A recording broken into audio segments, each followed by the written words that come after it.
Hey guys, just a heads up, gonna be a lot of spoilers in the Star Trek Discovery episode, The Red Angel, so you might want to turn it off if you care about that. In this episode, the showrunners had an opportunity to take a common criticism, chiefly that Michael Burnham was some amalgamation of Mary Sue, and turn that on its head, making it one of the strongest points of the series. Unfortunately, they failed.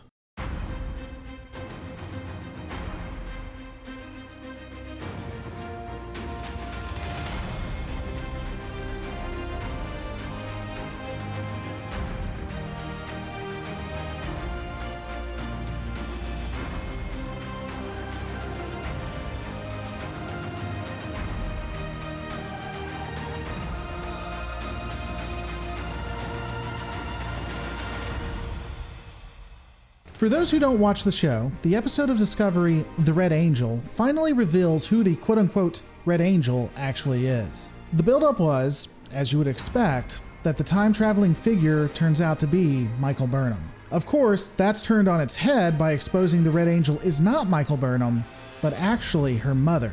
Because bringing in a character that you never really see the protagonist agonize over, nor ever hear about, at the 11th hour, is just what you want to do when you want absolutely fantastic writing. As I've stated, I really think that the Discovery writers missed the opportunity to really take a common complaint and make it into something more.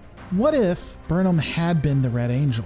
What if she felt only she could save the universe? Michael felt so compelled that she herself had to go through time and try to ensure that everything that was to come in the entire franchise would be saved, and only she could do it. Imagine the pressure that would be put on her shoulders. Imagine how that could break a person. Now hear me out. The entirety of the series is based around Burnham, and specifically how she shoulders all of the problems of the universe. She thinks that she has to be the one that has to work through and fix all of it by herself. She has to deal with all of the pain. In fact, we see Spock taking her to the mat directly on this, taking her to task for having this singular flaw of thinking that only she can fix everything.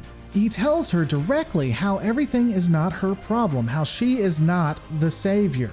So let's go back to the story. We have it where they capture the angel only to confirm that it is actually her. However, this version of her is gritty, it's broken, she's alone. We can see both in the way she acts and the way she looks. We show someone who has been destroyed by what she had to do. What really happens when you have someone who is the ultimate hero? What's that actually do to a person? It's unrealistic to think that someone could go and save the day and not come back broken.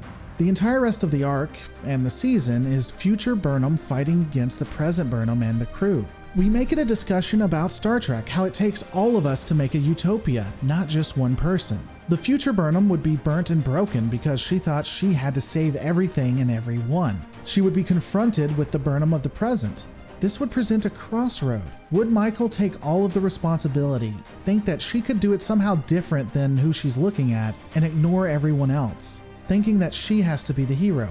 Or will she understand that it's not one person, not one cog, it's everyone? She accepts that in the "We are Starfleet" motto, there's an actual we. She works with the crew, and this is where we have the show go from being a character piece back to an ensemble like all the other shows.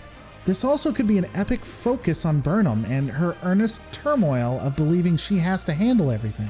Those who love the character will get to see her transform and take on these challenges and overcome issues and fears. Those who don't like the character will see it go back to an ensemble and be challenged on what it is to be a Mary Sue and if she ever really was one. But instead, we didn't get that. We got her mom, someone we know nothing about, with only like 2 episodes to go in the season. Fantastic.